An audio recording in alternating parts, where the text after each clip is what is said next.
Sheila Wildman, Associate Director of the Health Law Institute, and I'd like to welcome you to the 6th in this year's run of Health Law Seminar Series lectures.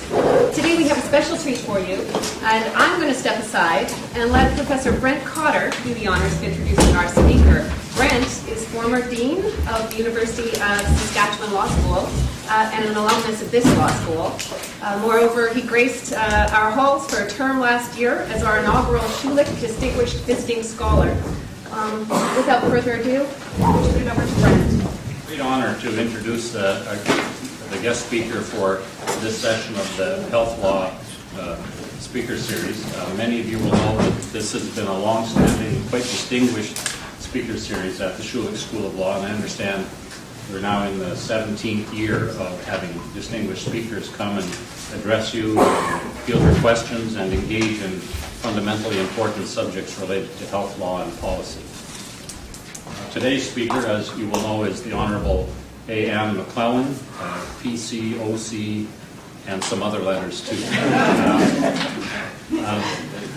Ms. McLellan served 4 terms in the Liberal government of Canada from 1993 to the end of 2005. During that time, she was a cabinet minister throughout her time in government, serving as Deputy Prime Minister, the First Minister of Public Safety and Emergency Preparedness, Minister of Health, Minister of Justice and Attorney General, Minister of Natural Resources, and federal interlocutor for Métis and non-status Indians.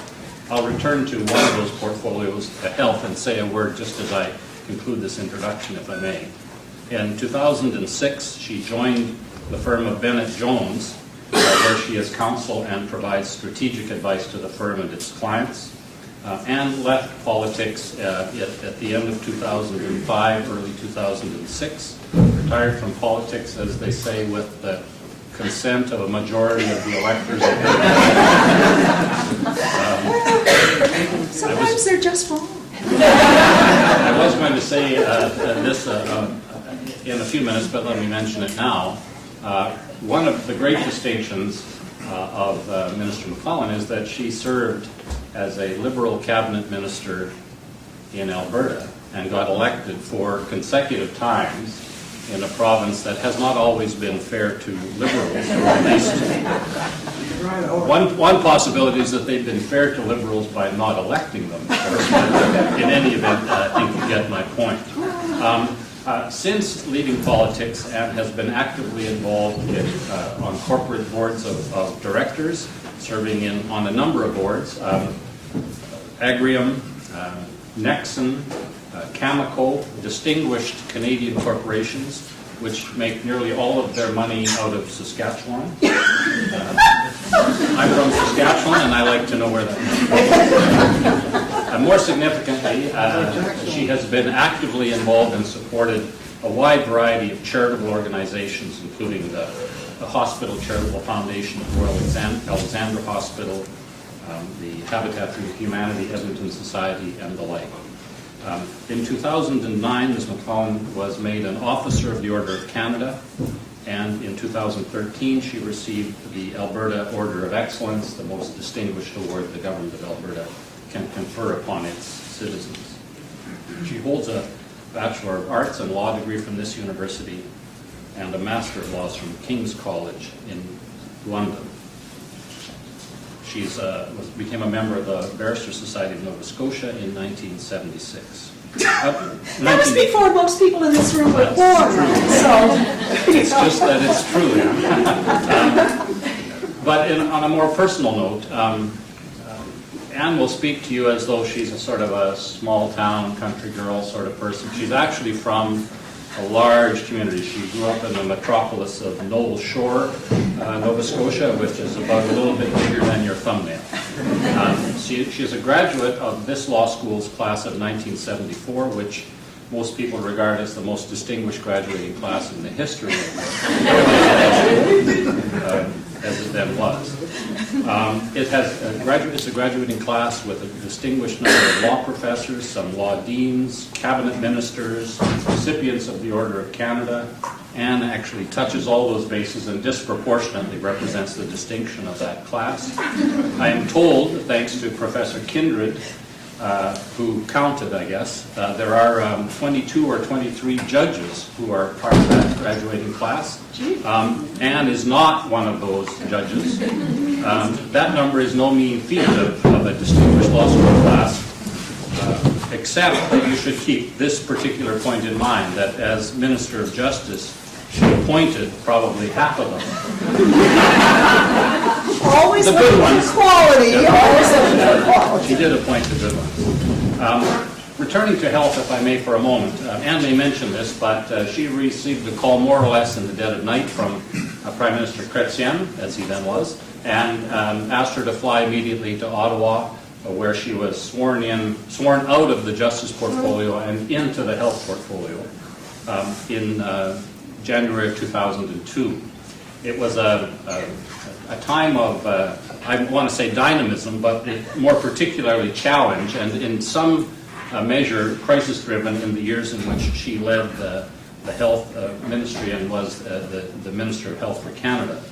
I think what I would say about that time, and Anne will no doubt speak at some length about this, is that it's fair to say with respect to health that it is the most important sector of Canada's social union for Canadians. And her party's proactive engagement with respect to health, some of the provinces might have described it as intensely interventionist, but nevertheless proactive on the part of the Government of Canada, has had positive effects for Canadians from coast to coast to coast. And she was a major contributor to that during her tenure in a challenging portfolio in the Government of Canada. Without more, Anne McLellan.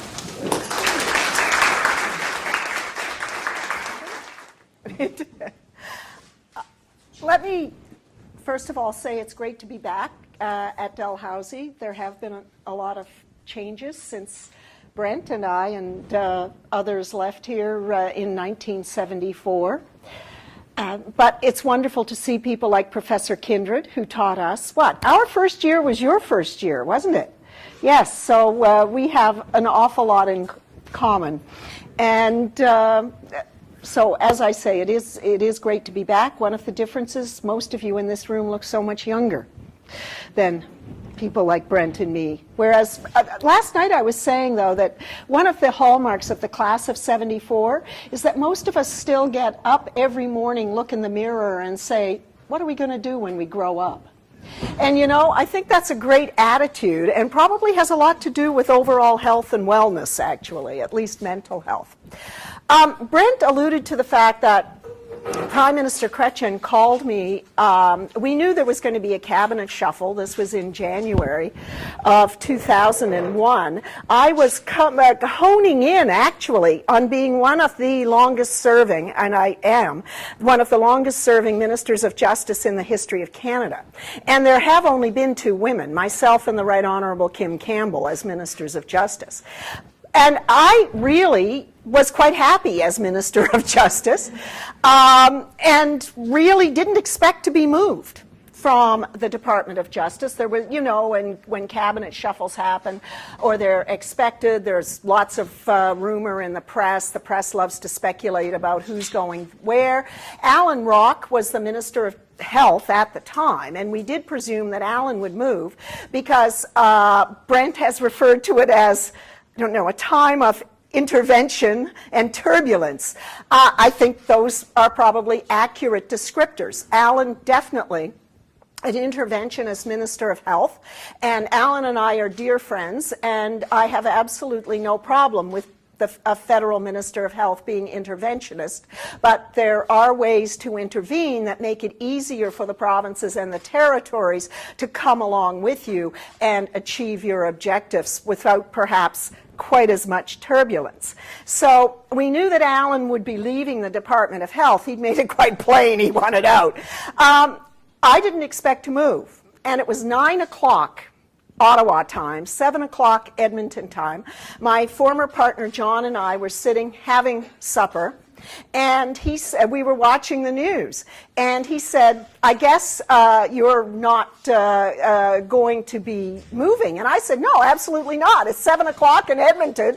The cabinet's being sworn in, the new cabinet is being sworn in tomorrow at 10 o'clock Ottawa time.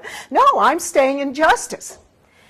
I don't know, 10, 15 minutes later, the phone rings, and it's the PMO switchboard. And it's the switchboard says the Prime Minister would like to speak to you. And I thought, okay, well, no big deal, really, because that's not, because it's not that unusual for the Prime Minister to call and talk to his ministers.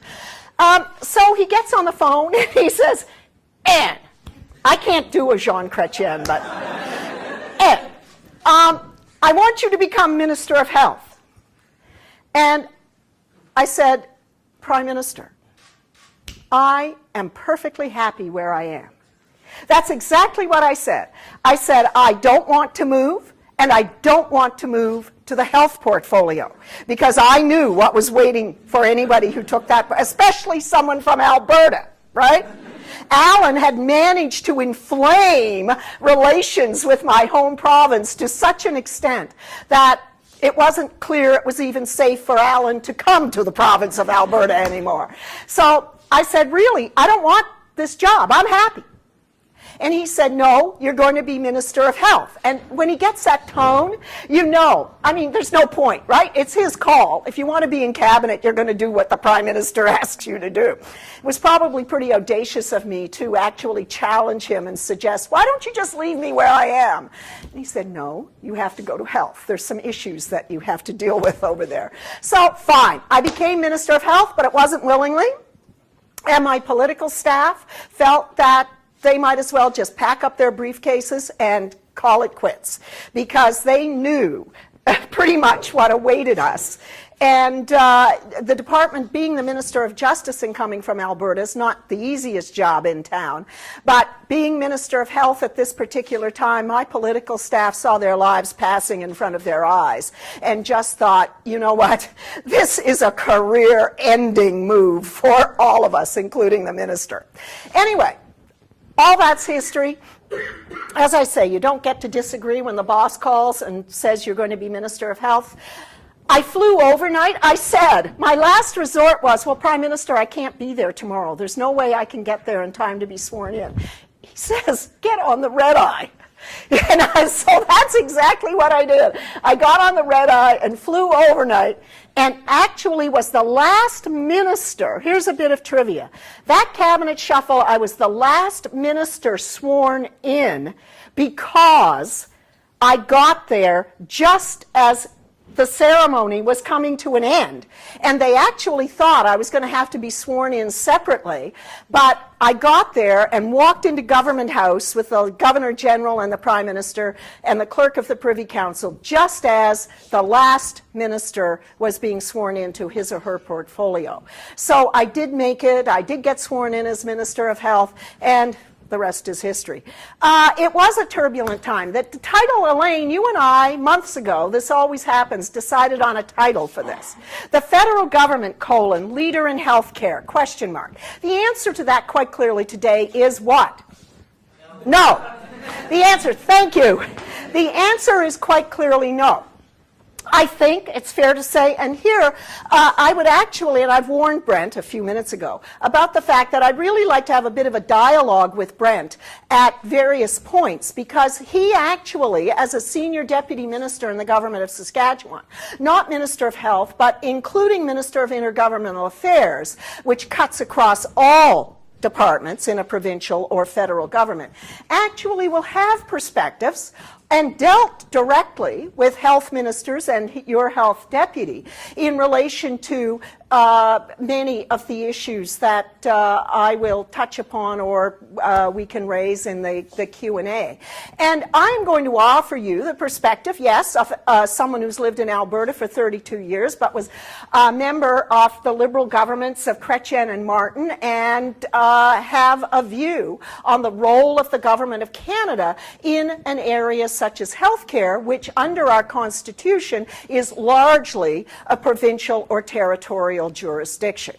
And so that while Alan may have created a certain amount of turbulence, Alan and I are largely in sync with the role that we would see for the federal government in the area of healthcare. And it's quite accurate to say that there's big pushback most of the time from the provinces and the territories, but especially the provinces. And within that group of provinces, certain provinces, Quebec is an outlier on all these issues, not surprisingly, and the province of Alberta tends to be a bit of an outlier, and guess where I come from. So I knew that there were going to be all sorts of challenges in terms of moving the healthcare agenda of the Liberal government of Mr. Chrétien forward.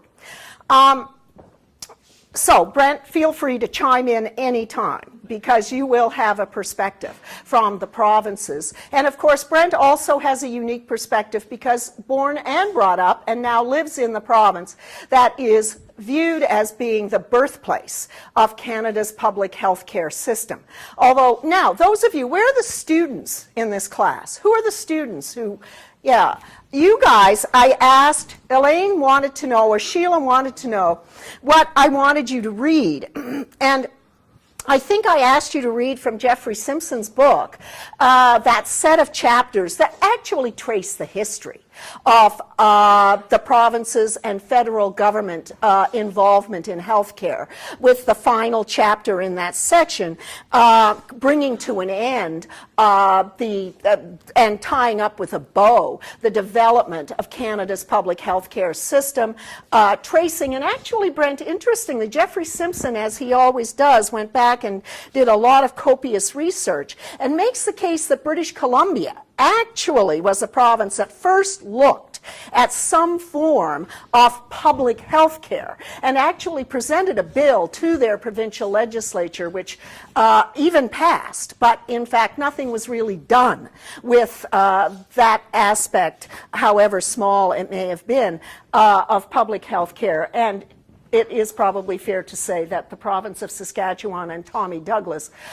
deserve the recognition as truly being the birthplace of public health care as we know it. So for all of you in the class, the history of Canada's healthcare system is outlined in that series of chapters in Jeffrey Simpson's book. Okay. If the provinces had their way, what would the federal role be in healthcare? Send us the money and shut up. That would be it. Just write the check, right, Brent? You just send that check, and healthcare is our jurisdiction under the Constitution of Canada, and federal government, butt out. Let us do that within our respective jurisdictions that we want to do. And if we want to get together as provinces and territories and talk a little bit about comparable metrics or what we can learn from each other or common drug formularies, we'll do that. But really, feds, we don't want you to tell us to do it. We don't want you to cajole, nudge, or push us to do it. You know, just send us the check. And actually, and here I'm not being partisan, I hope, I think it's fair to say that that is basically the federal role in healthcare right now. And I take some comfort in the fact that in Jeffrey's postscript in his book, which he wrote just when this paperback version came out,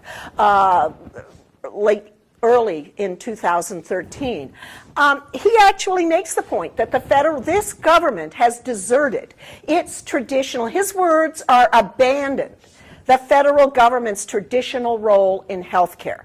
So it's not only me, as you could accuse me of being a partisan liberal, it's not only me, but it's people like Jeffrey Simpson. And now, if you need further validation, I think this is quite hysterical based on my experience with doctors, or the OMA in particular. By the way, you know, if you ever want to engage with a union that knows how to play hardball, you deal with the OMA, the Ontario Medical Association. But I think doctors across the country tend to be pretty good at arguing both federally and provincially for their interests and protecting those interests. And I'll come back to that in a minute. But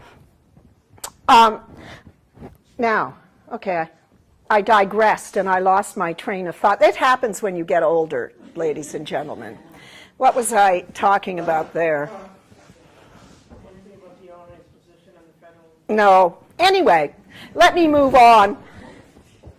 So that in terms of I think, the way things have developed, the way things were developing.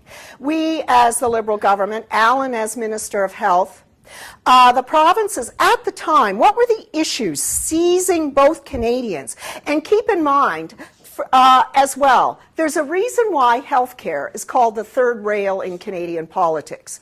If you touch it, you can electrocute yourself. And in fact, it has historically been viewed as the third rail in Canadian politics. You've got to be very, very careful how you approach it because it can cost you elections.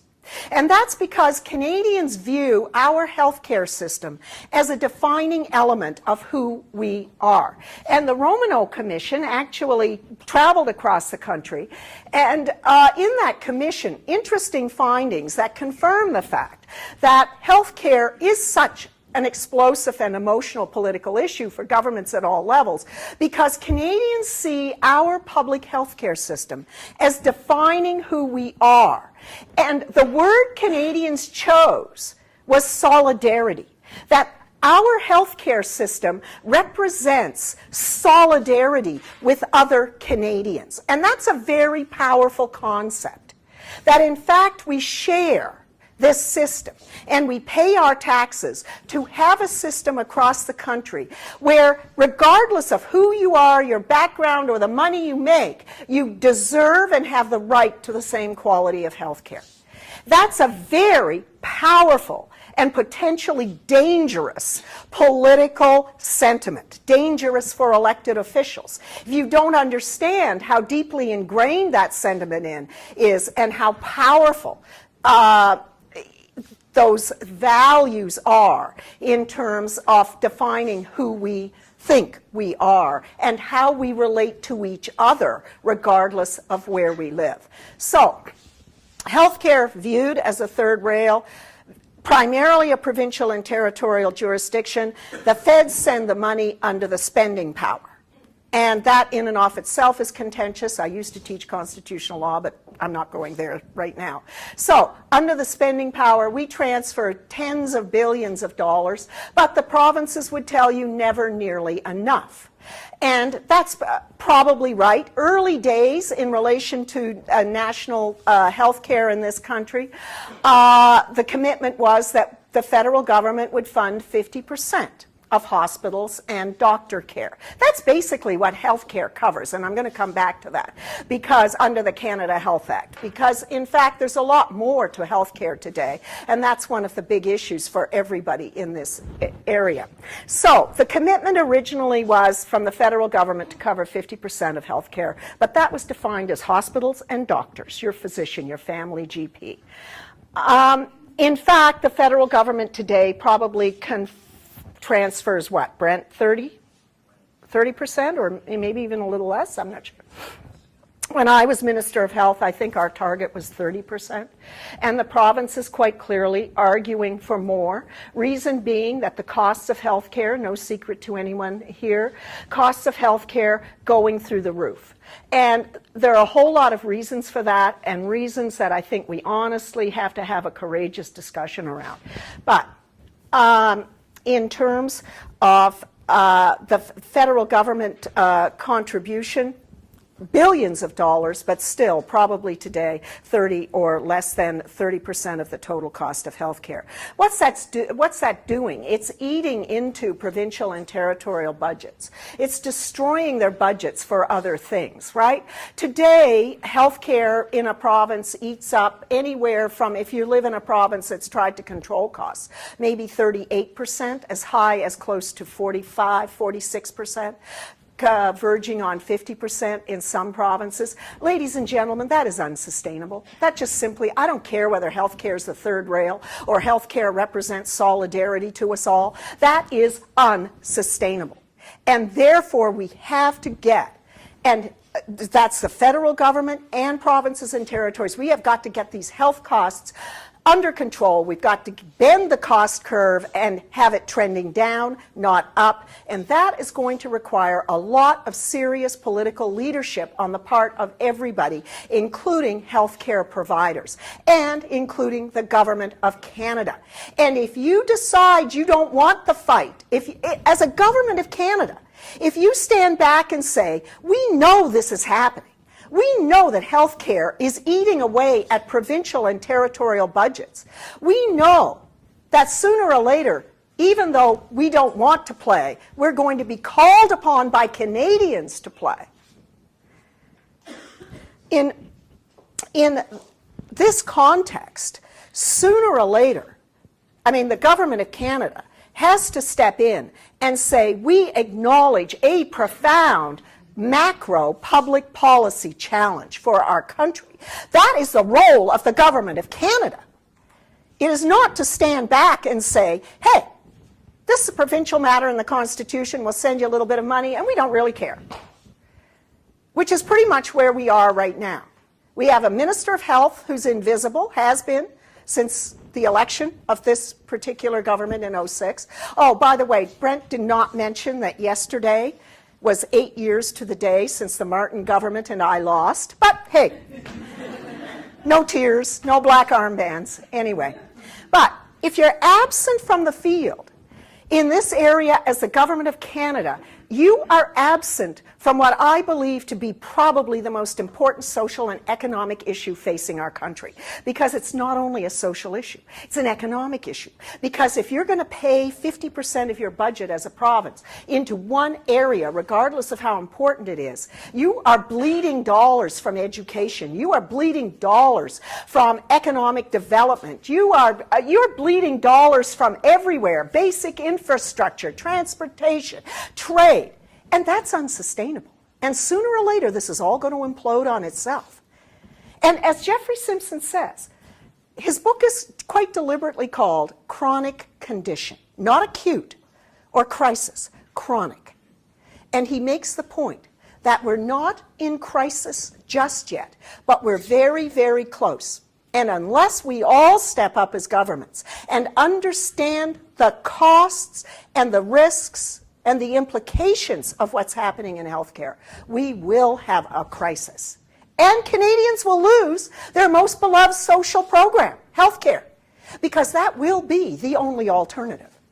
And what we lose it to won't be clear. Whether, the much discussed and feared American healthcare system. Another point Jeffrey makes in this book that's really important, and it's got us all tied up. When I was Minister of Health, you go into question period, right? And oh, God rest his soul, Jack Layton. And Jack was nice enough. But Jack, and I don't mean to be disrespectful at all, Jack was a passionate, caring person, and one never doubted his motives. But you know what he did? He did a real disservice to Canadians and to the healthcare system, because every question he asked me was a putting in focus, Minister, if you do this, the result will be American-style healthcare, right? That was his paradigm, that unless you stop the provinces doing this, unless you stop every private hospital delivering health care, even though it's single payer, I'll come back to that, all of this sort of thing, the answer, the result, Minister, of your inaction will be American-style health care. And you know what? We were dumb enough to buy into it, because that doesn't have to be the result. It can be if we permit reform in our healthcare system, and if the feds drive it, because it will take the feds to drive it. It could be a Swedish system. It could be some combination of Sweden and England and France. Who knows what it could be? But we all fell victim to this notion that if we did not defend every aspect of our traditional so-called public health care system, the only other result was an American system. Now, it makes sense that you live next door and you hear all the horrors of the U.S. healthcare system, and oh my God, private healthcare, that's what the Liberal government is leading us to, unless, they fight every prospect of reform suggested in the provinces or the territories. And we got that wrong. And I should have, and everyone since should have stood up and said, you know what?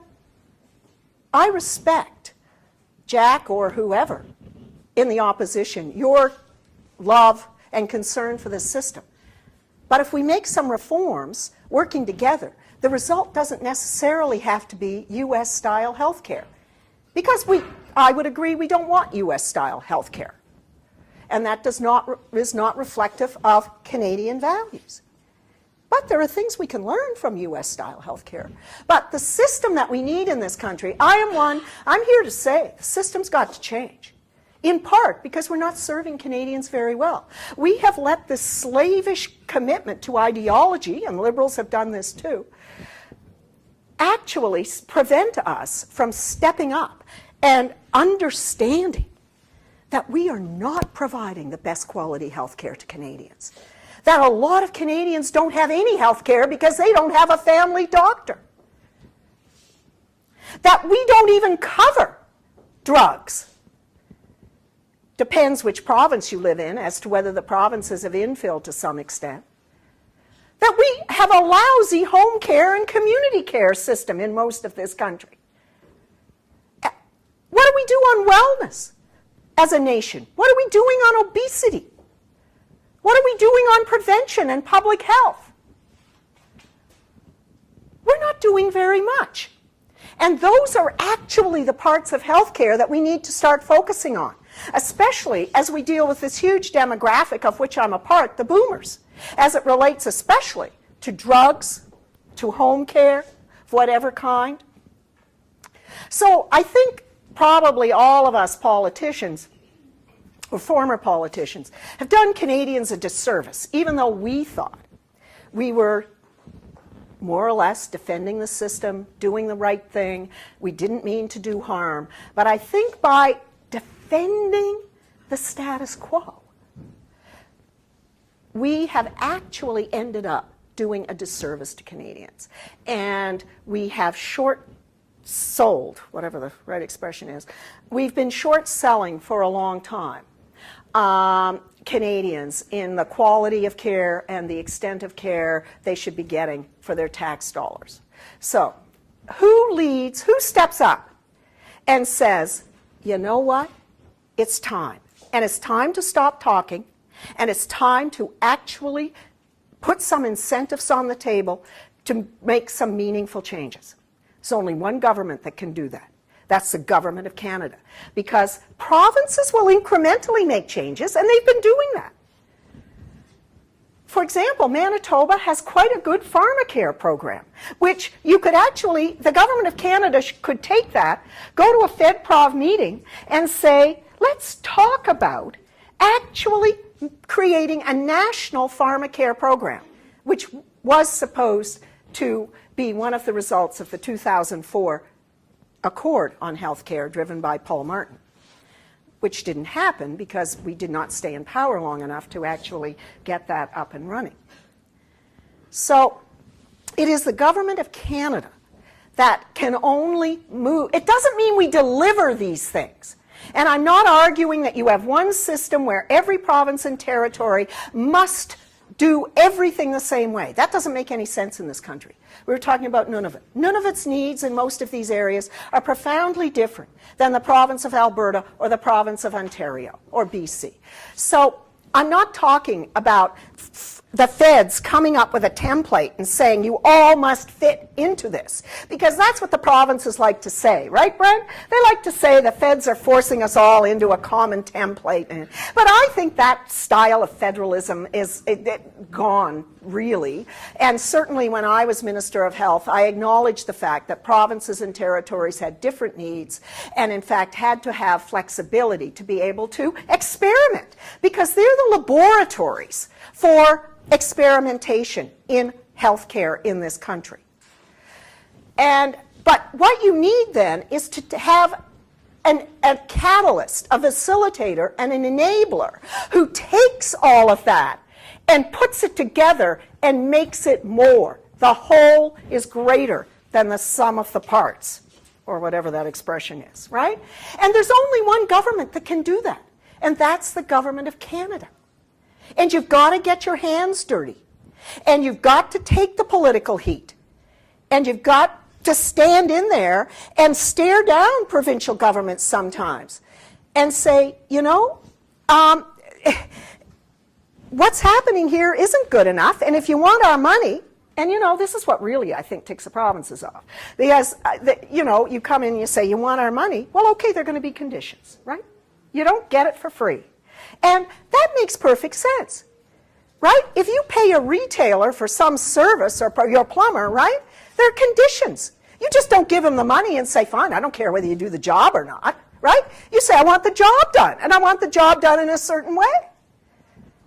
Well, if we're paying all this money to the provinces to help run their healthcare systems, as far as I'm concerned, we have every right to attach conditions and demand certain things in return for those dollars. And that's what the 2004, that's what all our accords when we were in government did, and probably Mr. Mulroney's before that did, that you attach conditions. And why are we attaching the conditions? Not to intervene in the provincial and territorial lives for the sake of intervening, because we know that this is the only way.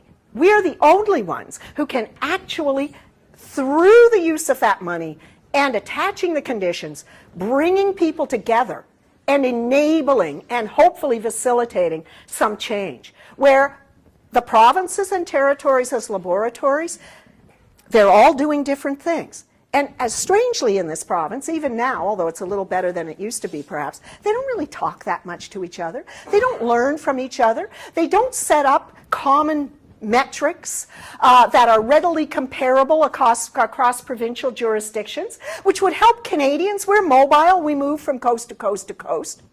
None of that is actually, it's happening incrementally, but too slowly. And the goal of our 2004 Health Accord, Mr. Martin's accord, in which the provinces got the biggest ask probably ever, what they wanted was a 6% escalator year over year for 10 years, right, Brent? And that's what they got. So they got a bunch of money. And one of the reasons why people say, well, where's healthcare now? Why aren't people talking about healthcare? Used to be when you go out and poll Canadians, healthcare would be the #1 issue on the top of everyone's mind. Oh, there are a number of reasons why. But one, the Harper government's basically step back. So they're not pushing the provinces and the territories for change. They're not pushing the provinces to work more closely together and share their information and through a national body, pushing them with federal presence to come up with common metrics. Now, some of this is happening. I'm not denying that. But the 2004 Accord wanted to push all that information sharing much faster and much further, and come up with common metrics around wait times. So someone in Nova Scotia could not only compare a wait time within their own province, but could compare wait times for 5 identified key surgeries among provinces, and compare hospitals, and do all that kind of stuff that in other countries is just taken for granted. It doesn't happen here. It's getting better through CIHI, getting better through the Health Quality Council, which was created in the 2003 Accord when I was Minister of Health. But we still have a long way to go. And the only thing, in my opinion, and here, Brent, you may disagree, is that makes these kinds of entities work is the role of the federal government calling people together, pushing and cajoling and nudging the provinces and territories to actually live up to the commitments they've made. And I don't think that that is happening at this moment.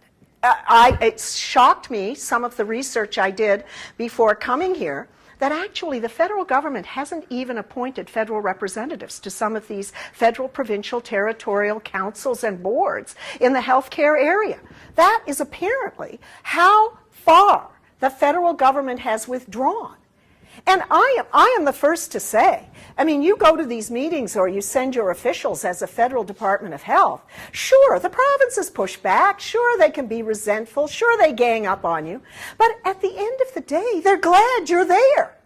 And quietly, they'll all tell you that they're glad you're there because, you know, you pushed, you nudged, you cajoled.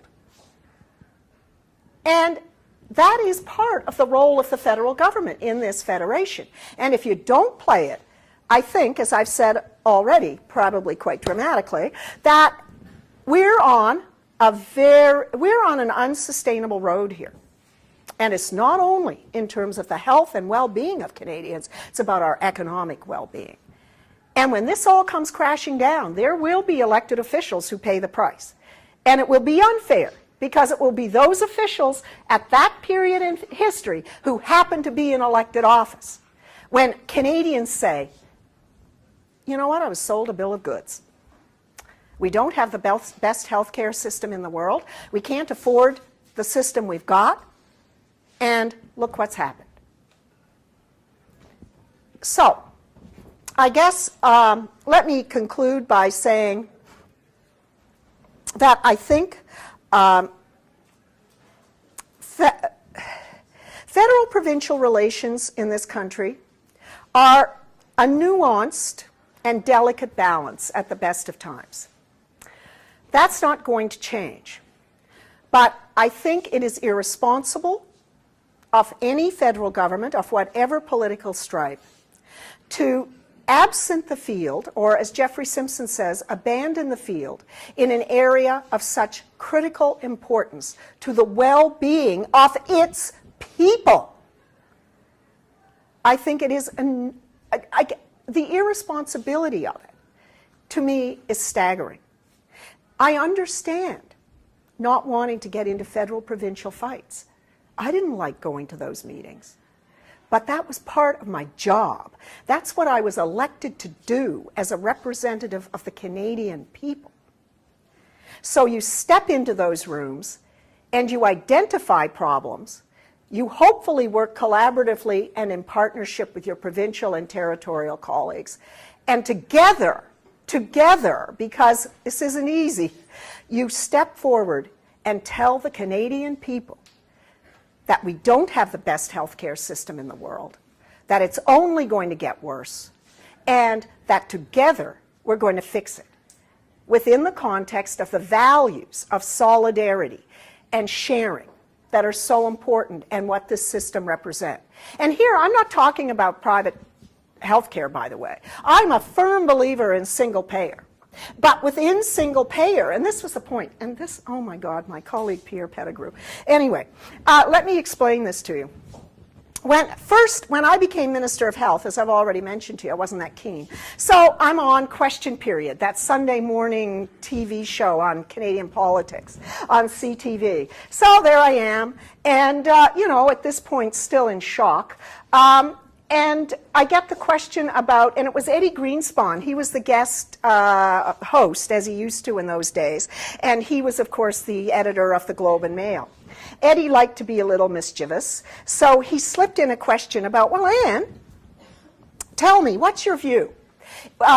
In terms of someone who wants to establish a private hospital, what would your views be?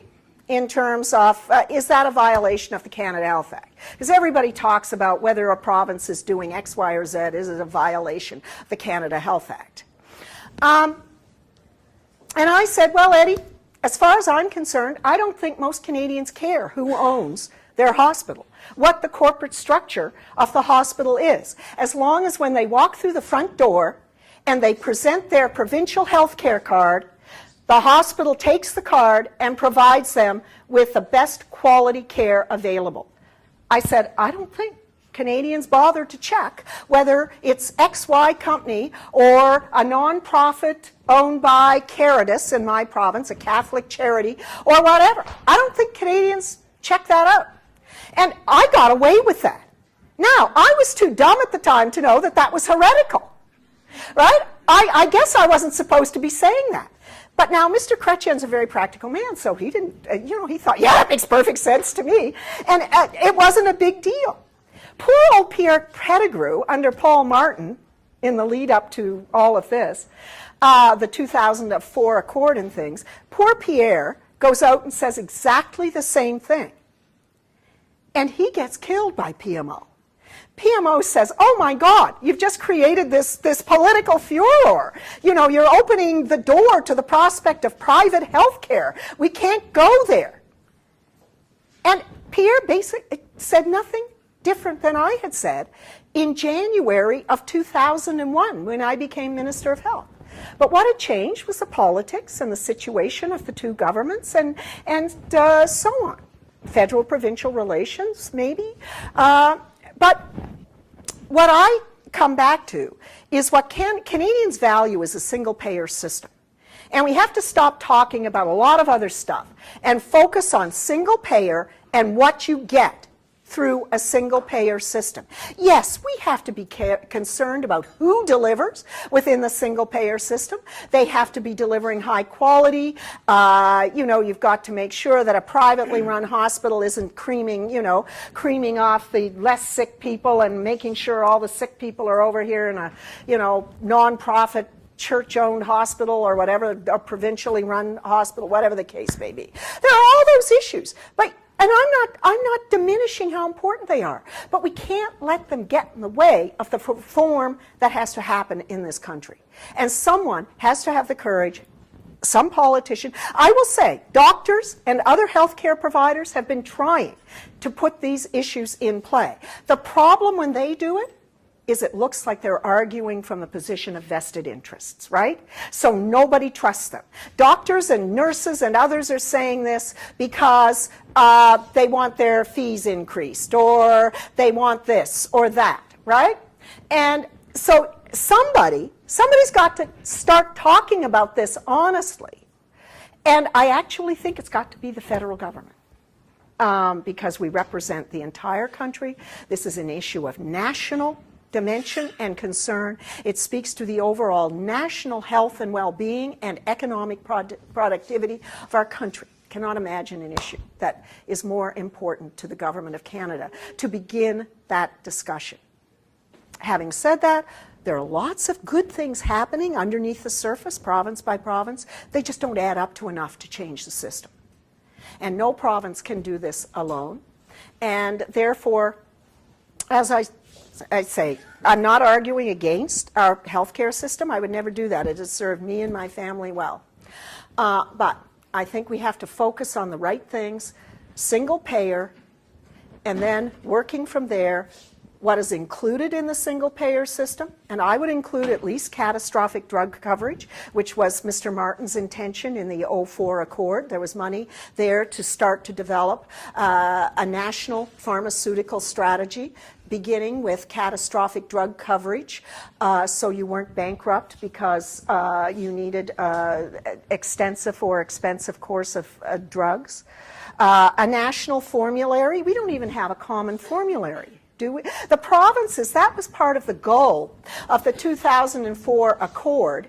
And in fact, because the feds have absented the field in this area, there's no federal leadership on this now. What the provinces, and I give them full credit, Brad Wall and Robert Giz, co-chair that particular premiers group, and they've driven it down to their health ministers to come up with common sort of a common formulary in relation to certain things, and purchasing power. Because you want the common formulary to be, among other reasons, to also have a common purchasing entity. And it shouldn't be a province. It should be the Government of Canada that engages pharmaceutical companies on behalf of the provinces and territories and themselves. Because the federal government, and I haven't talked about this, is the 5th largest deliverer of healthcare in Canada because we are responsible for Aboriginal Canadians' health. So we also are deliverers, which is sometimes, we're not only a funder to the provinces, we are an actual deliverer of health care to first Aboriginal Canadians, and that's a whole other very difficult issue. The Government of Canada, I always found it ironic, Brent, that the provinces said, oh, you've got it easy, feds. You don't actually have to deal with the day-to-day problems of delivering health care. And I'd look at them and say, excuse me, who is actually dealing with the fastest growing population in this country that has the poorest health? Last time I checked, it was the Government of Canada in terms of Aboriginal health. So we understood all about escalating costs. And we had to do it in remote communities all over this country where you didn't have the benefit of economies of scale. So the feds actually do have some practical experience in terms of actually delivering health care and meeting some of these pressures that the provinces have to deal with as well. So I think I will conclude there. That was a bit rambling, but I get a bit, as you may have noticed, I do get a bit exercised when I think about what is happening in relation to our most valued social program in this country, and the fact that there appears to be no federal voice or apparently no federal interest in this particular area. And my bottom line is this will all come back to haunt us all. Elected politicians, healthcare providers, and those of us who use the system. So it's time for us all to step up. And if the federal government won't step up, then we have to step up. Thank you.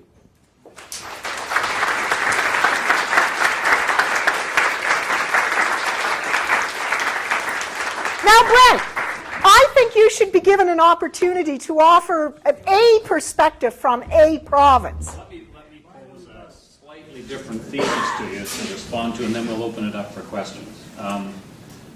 If I may make a couple of hard-hitting observations. Of course.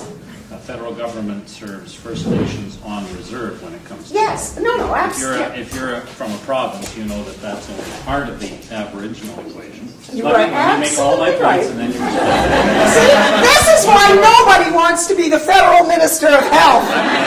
There are 13 of them. And you see that you actually, with Anne, you can't get your whole question out.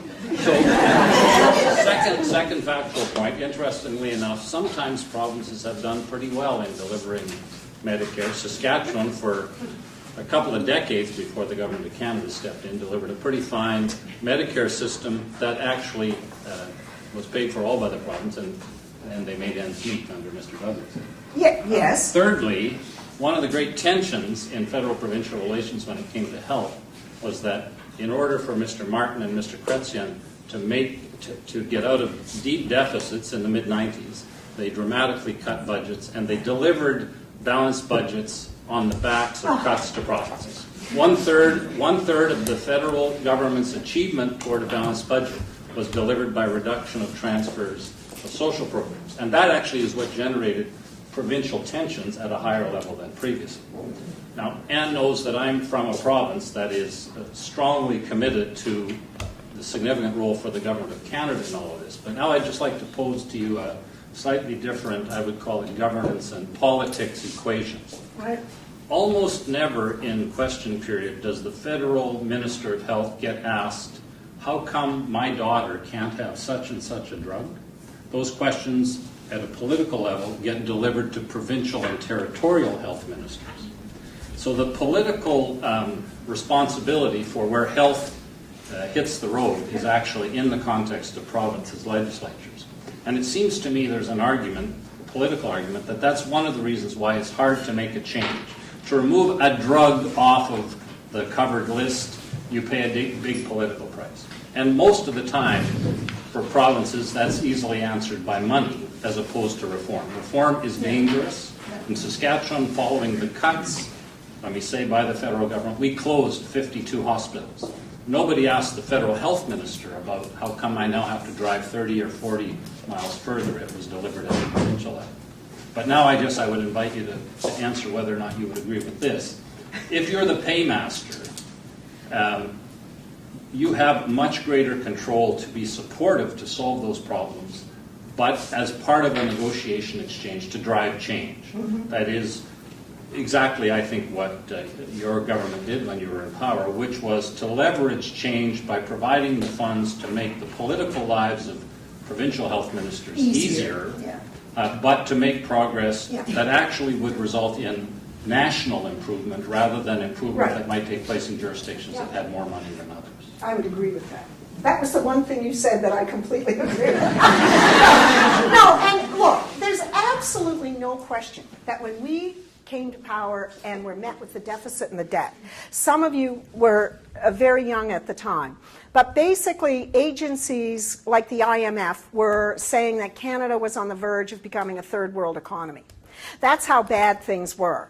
And I am not pretending that the cuts we made, both to the Government of Canada programs and to the provinces, they were hard and they forced change at all levels of government. I guess what I would say, and some of that change was not bad, because even talking to Roy Romano, he would say closing those 52 hospitals was a politically hard thing to do, but closing most of them was the right thing to do, right? And every province, you know, that is one of the things. And one of the points Jeffrey Simpson makes, which I agree with entirely, is when the federal government does, because it will re-engage on the healthcare file sooner or later, it's not about giving more money. It's about, I am one of those who believes there's probably enough money in the system. So it's not about the feds giving more money. It's about the feds re-engaging and saying, how do we use this money better? Because per capita, we're one of the highest countries in the Western world in terms of what we spend on healthcare. And we have gone, I think in 1990, we had the second longest life expectancy in the Western world. Today, we're 11th on that list. So we're going in the wrong direction here. Now, there are a whole lot of reasons why that's the case. But I think it's not about more money. But when we took the money out of the system, nobody would deny, if Paul Martin and Mr. Chrétien were here, they would make it, they'd say, yeah. There was pain, there was a lot of pain, and everybody had to do things differently. And the provinces were hit, absolutely, because we did cut transfers. And they, as you've heard, one example in Saskatchewan, but that happened all over the country, and especially in the area of healthcare, because that was such a big part of provincial and territorial budgets. In terms of Aboriginal health, you're right, although you and I could spend a lot of time trying to define that space and what happens as Aboriginal people, First Nations move off reserve into the urban areas and then back to reserve, and dealing with the chiefs in that context and how the money flows and where it flows and so on. I've actually been a believer, and this was heretical, and I got my ears pinned back big time, in a special committee put together, chaired by Stéphane Dion, to look at the entire Aboriginal file.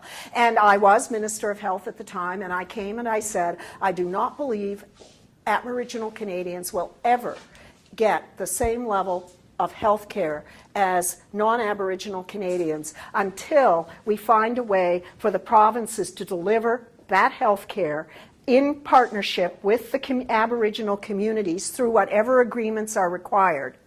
And because otherwise you get no economies of scale. Who are the experts overall in terms of delivering health care in this country? Your health administrators and others. It's the provinces, right? And why should the feds even try to replicate that bureaucracy? But my idea went nowhere because the chiefs didn't trust the provinces or us. The provinces didn't trust us. And we were making an argument, and both the chiefs and the provinces were saying, you know what, feds, we don't trust that you'll keep the money flowing, right, to meet the need. And yeah, so this whole thing, my idea, although what's interesting is that slowly that is starting to happen as provinces and Aboriginal communities enter into partnerships where the provinces are working much more closely with Aboriginal communities to deliver health care on reserve and blending Western medicine with traditional medicine and other things, all of which is good. One of the first techniques you'll learn as a cabinet minister is how to talk out question periods. All right, go. All right. Offer your comment question? Yeah, I want to pick up on something you gestured to and see where you see this going. So when you were Minister of Health, you challenged the new growth of private imaging clinics and the precedent of taking medically necessary services, moving them out of the Capture the Canada Health Act, no longer physician-based, therefore creating this opportunity for queue jumping and private pay to receive expedited medically necessary services. You challenged that. They still exist. They haven't gone away. Yeah. And the precedent is there. And the future of healthcare, this is what you gestured at, is in more care in communities and not in hospitals, and more care by interprofessional teams and not by physicians. Right. And isn't this a giant hole in the legislative framework around Medicare and a real threat to it? Because what guarantees the values and the principles of the Canada Health Act is those two features of healthcare that are increasingly obsolete. Given that precedent, what happened with medical imaging? If you move it out of the hospital and have it delivered by something else, now suddenly it's no longer under But it's still a attack. single payer. My argument would be, and what you see, I think now across the country, but certainly in Alberta, if I need an MRI, I can go to a privately run, the Lynx Clinic, it's privately run, but I take my health card, right? I'm not paying for it out of pocket. The system pays for it, but I don't have to wait to go to the Royal Alexandra Hospital or the University Hospital as I used to get an MRI. I can go to the Lynx and present my health care card and it's covered. So, that's what I do. Covered by private insurance. But No, it's, the College of Physicians and Surgeons in Alberta raised the question over the summer of whether the provincial government should cover it in private clinics, and the Quebec government is concerned. well, the Quebec government, you can go and it's covered. As I understand it. Now, maybe I'm wrong, but in Alberta, there are an awful lot of MRI diagnostic clinics that are run by private corporate entities, and now, you can pay privately, right? Absolutely. And then you do end up with this queue jumping thing, right? If I go to the private clinic, go to the top of the line, and even in the private clinic, right? I go to the top of the line, and over and above those waiting who are going to offer their health card, right? If I come in with my check for $2,500 and I've got a room full of people with their Alberta health card, I'm going to go to the top of the line at the Lynx Clinic. I would have no doubt about that. And then I've got my MRI before Diana's got hers, and if I'm diagnosed with a brain tumor, I then immediately go back into the healthcare, the system, and I'm going to get treatment right away, right? Depending on the nature of what they have discovered. You're absolutely right. That is the problem. But it's not going to get better in this country, I think, until we focus on single payer. And I don't care. I don't care who the corporate structure of who is doing the MRI. Can I invite a student question? Yeah. Is there any students who would like to ask a question? Then the gentleman here. Thank you. So thank you for your talk. It's very thought-provoking. I have a question concerning your word nudging. So you were speaking about nudging, and we seem to prefer the stick side of the nudging, not the carrot side. So the point being that I agree with you completely that the federal government could do a lot, but I'm kind of missing the vision. Because you mentioned obesity, and let's say, what about the Nutella tax in Europe? So you can do a lot of stuff by taxation and tax policy to provide the carrot and provide the care and so on and so forth. So you have been basically saying, well, we'll withdraw money and we'll use the stick to push provinces to do this or that. Okay, that might be a good idea, but I'm thinking that the only player that could do a lot of stuff in providing health indirectly is the federal government with the taxation policy. But for that, you Look need at the cigarettes. Sorry? Cigarettes. Yeah. And, I mean, people, there is this interesting discussion around whether it's a province or a municipality or the government of Canada that uses the tax system to tax, sugary sodas, deep fried food, fast food, right, in the state of California. So you're absolutely right. There are ways to use the tax system, and I would be the first to say that the federal government should look at how we can use the system more to incentivize, as opposed to penalize, perhaps, good health. right? And you could say that the Harper government, for example, with their fitness credit or whatever it was, that they are indirectly trying to incentivize better health. But I think, although it's early days, it would appear that that's not working out.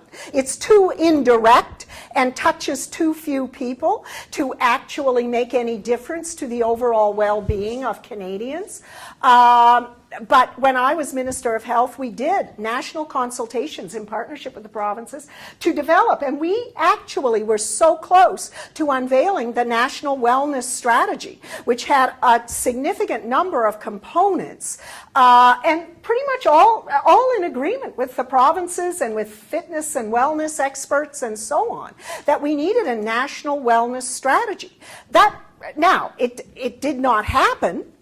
We were no longer in power, but it didn't happen. But again, a great example of the federal government stepping up. All the provinces at FedProv meetings nod their heads and say, yes, we need a wellness strategy. Well, each of them together, they could, and they each have their own strategies, but it doesn't add up to enough, right? And they don't learn from each other. They don't share information and other resources, human and otherwise. And you can do that if the federal government says, let's hold consultations across the country, and let's develop a national wellness strategy which everybody signs on to, that has benchmarks, that has information sharing, and that has expectations that certain things happen within certain time frames. I invite another question. Of course. It feels to me like you're refighting the 2006 election. Maybe. But I disagree with the fact that we only use the stick. I think we figured out that didn't work. And then we started to try and be... I am the lashes from that stick. There's a lady. I wanted to emphasize what you're saying in terms of the role of the federal government, but it's also not just their role federal provincially, but they're removing evidence for all of us to be able to make a stance on anything. So the census has been reduced. Yeah. All of the websites have been taken down before Christmas of the federal government websites, so you can't get reports. The scientists are being muzzled, etc. So, and there's diminished civil society funding. So not only do you not have the evidence, but you can't fight it because you don't exist. And like you said, the federal government represents on the provincial bodies are reduced, but I've worked more now, although I worked in the federal government, worked on those national health goals. There's reduced presence at the global level, and sending very junior beagles to these meetings, and there's not a lot of presence in terms of being able to negotiate. So my question is that with the European Trade Accord, the free trade agreement. Healthcare was sidebarred with the North American free trade agreement, so it was sacrosanct. But there's been no mention of this in any of the discussions, and nobody's been able to really find the documents to be able to read them. And I'm wondering what you know about this, or whether we should be concerned that we're going to lose our ability to say this is sacrosanct because of the European Trade Agreement. I have no idea what the European Free Trade Agreement, Canada-European Free Trade Agreement, says in relation to health care. I think you are, unlike the United States, dealing with countries with diverse healthcare systems, but almost all of which have some kind of public health system, Canada's unique in the actual system that we have, but there are variations of single payer and public health care in almost all, I think, European countries. I don't think any of them have a strictly private system. So it's probably less threatening than it was when one entered into the Canada-US Free Trade Agreement, but I don't know what that said. But what it may say, but my guess is the government doesn't want to open up a big front on health care, and therefore it's sidebarred in some way. But your point around evidence, I actually am a firm believer that you've got mythology or whatever, tradition doesn't cut it. in terms of the expenditure of taxpayer dollars, and that you actually have to have evidence of where the threats are in the system and the evidence of what works and what works better than something else. And that's why it is, I think, very disturbing to see the cuts that have taken to, that have been instituted in relation to actual numbers of scientists in the Government of Canada, the work they're doing, but also possibly the apparent either destruction or archiving and making therefore less accessible potentially, the evidence-based research that has been done. I do believe that that is very troubling and something that Canadians miss in a way. They say, you know, another scientist loses her job, or gee, you know, you take a few files or a few studies and, you know, burn them or make them less accessible or whatever. What does that matter in terms of my daily life? Well, it's just like everything else. It catches up with you. And sooner or later, you wake up one day and you say, oh my God, we don't have the research, we don't have the evidence, we don't even have the scientists any longer who can do the research to help us formulate good public policy. It's a huge problem. I think we'll invite two more Sure. questions, and we have to be out of here before 1:30. This gentleman. Thanks, thanks for that exposition of the FBT roles. Sort of extensively about healthcare and you know, recognising that healthcare maybe constitutes 10 to 20% maximum of what makes and keeps us healthy. You start to talk about a kind of wellness strategy, but I also wonder whether you see a role for the federal government in terms of tackling some of the kind of corporate determinants of health. You touched a little bit on the pharmaceutical world and the ability perhaps of pharmaceutical companies to play one product off against another. Right. Is there more that the federal government could do? Things like you know, salt content in food, hugely an issue. It's causing, you know, a lot of health concerns in Canada. But should there be more of a provincial and more of a federal role on some of those corporate determinants? I recognise you moved into the corporate world now, so Yeah. But things like that, I would agree. Who is actually going to do the research, work with global agencies that have already done some of the research to determine what is the new standard for daily intake of salt or sugar? And let me assure you, I dealt lots with the Canadian beverage people. Now, I mean, everybody's got their lobby, right? And nobody wants the standards to be either lowered or increased, whether you want, you know, depending on what you're doing. It's less salt, it's less sugar, it may be, you know, more taxes on whatever. But they come to town, they argue strenuously. I understand this. They've got interests. They're in the business of selling a product. They want to make a profit. They've got shareholders. But as Minister of Health, I have a responsibility in the Government of Canada to figure out what should there be national standards. Do the ones we have, do they represent best science, best evidence today? And if not, what are we going to do to change it? And that's when the feds step up and say, let's get everybody together in this room, and it's the beverage makers, and it's the chip makers, it's whoever it is, whatever we're looking at, and you know what? This just isn't good enough anymore.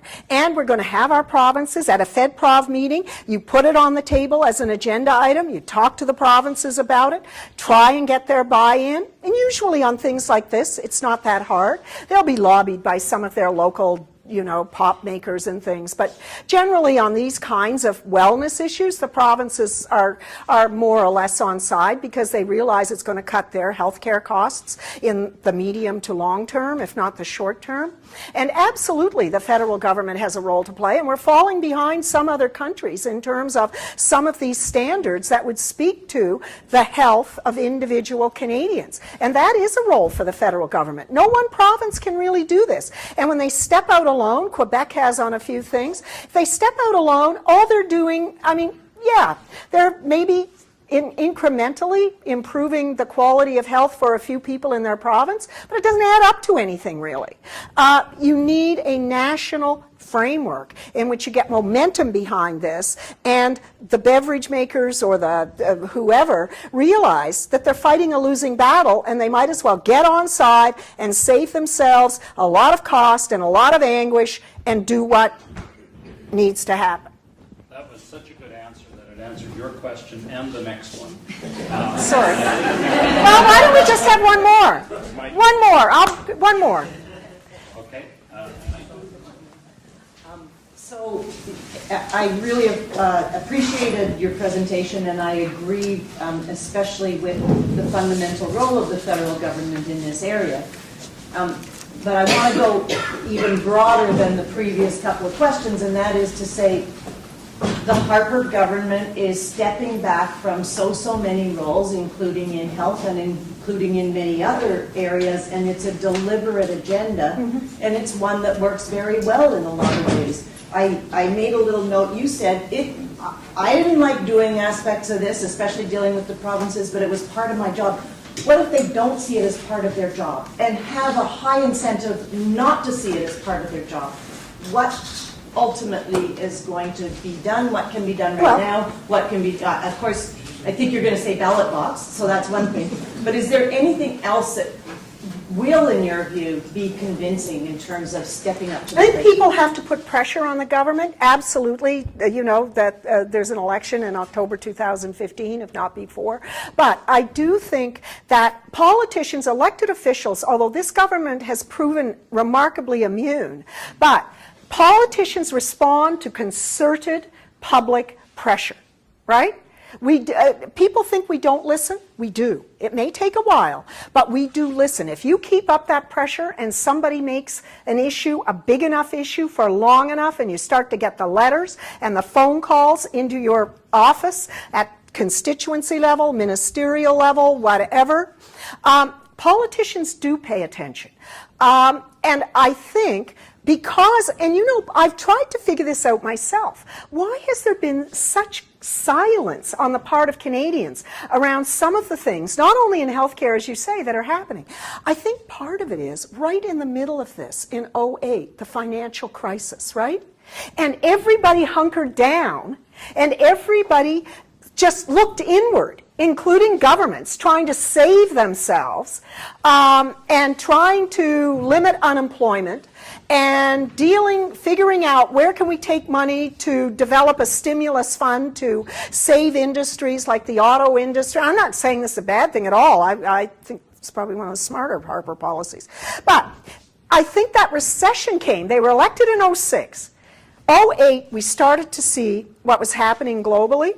And Mr. Harper's been able to immunize himself from a lot of these issues by saying, we're fighting this global battle, and we're doing better here at home than the rest of the world, so just suck it up, Canadians, because we're actually, you know, trying to save everybody here, as opposed to seeing the economy go completely into the tank. And I think Canadians have been lulled into this false sense of not security, but well, it's not a false sense, this sense of fear or something, that, oh my God, if we demand this or that, maybe in fact we'll make it worse for the economy. Maybe in fact it will be the tipping point that makes us a basket case, just like Italy or England was, or the United States even. And I cannot otherwise figure out why this government has been able to immunize itself from public criticism and pressure as it absents itself from field after field that in the long run matter incredibly to not only the social but economic well-being of this country. And if you come up with an answer as to why they've been able to immunize themselves, let me know. Well, you got an opportunity to hear Ann fight the 2006 and the beginnings of the 2015. And in the context of that, a fabulous articulation of health and a passionate statement about the country. Let me read a passage of what Saskatchewan's take is on the country, which I think captures Ann's articulation in health and beyond. This was adopted by the Supreme Court of Canada a little while ago in a slightly different context. A nation is built when the communities that comprise it make commitments to it, when they forego choices and opportunities on behalf of the nation, when the communities that comprise it make compromises, when they offer each other guarantees, when they make transfers, and perhaps most pointedly, when they receive from others the benefits of national solidarity. The threads of 1,000 acts of accommodation are the fabric of the nation.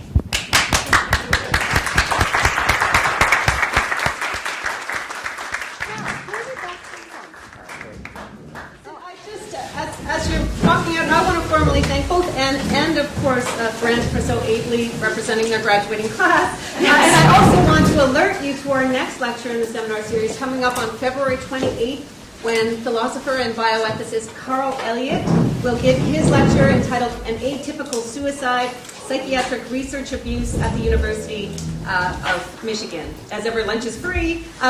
Please join me once again in thanking